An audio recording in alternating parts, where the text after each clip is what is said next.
Isang magandang araw na naman para sa inyong lahat, para sa ating lahat mga idol. Kumusta na kayo lahat mga idol?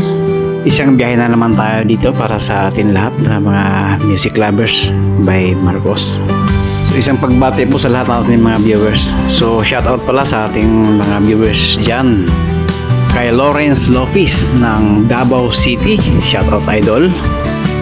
Kay Noel Fajardo ng General Santos City, shout out idol. Shout out kay Nimpa Di Guzman ng Bacolod City. Kumusta kayo mga idol? Shout out kay Noel Castro ng Cebu City. Shout out kay Nuli Fernandez ng Quezon City.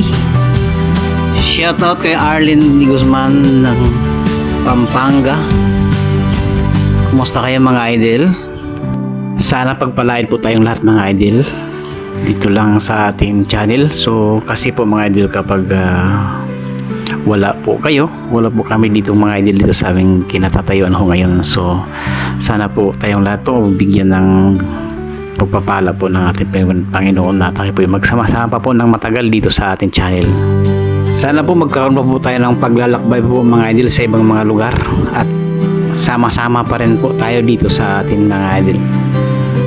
Kaligayahan po namin mga idol ang inyong suporta at yun po aming dinadalangin at aming inasahan na sana po hindi nyo po kami pababayaan sa aming mga paglalakbay at samahan nyo po kami sa lahat ng aming mga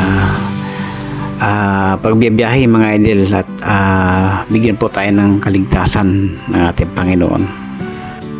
At alam ko nandyan lang kayo sumuporta sa amin at sana po nabigyan po tayo ng proteksyon sa atin sa kanya-kanya natin kinalalagyan ho ngayon. Alam ko kung saan man ho kayo dito sa ibabaw ng mundo, dito sa buong Pilipinas, nandyan lang po kayo nakasuporta sa amin mga idol. Alam po namin yun. So inadalangin po namin ng inyong kaligtasan at ang aming kaligtasan na tayo po magsama-sama pa sa iba nating mga biyahe dito lang sa ating channel mga idol. Kung saan man kayo, nandito lang po kami, sama-sama pa rin tayo dito sa ating channel para po may pagmalaki pa po natin ang ating mga ginagawa dito sa ating channel. At marami pa po tayong mga matutuklasan ng mga gandang mga lugar o mga gandang mga tanawin, mga gandang kalikasan na bigay sa atin ng Panginoon. At mga idol, alam ko kasama ko po kayo, kasama po tayong lahat dito sa ating channel. Sana po at hanggang dito na lang po ang aming vlog sa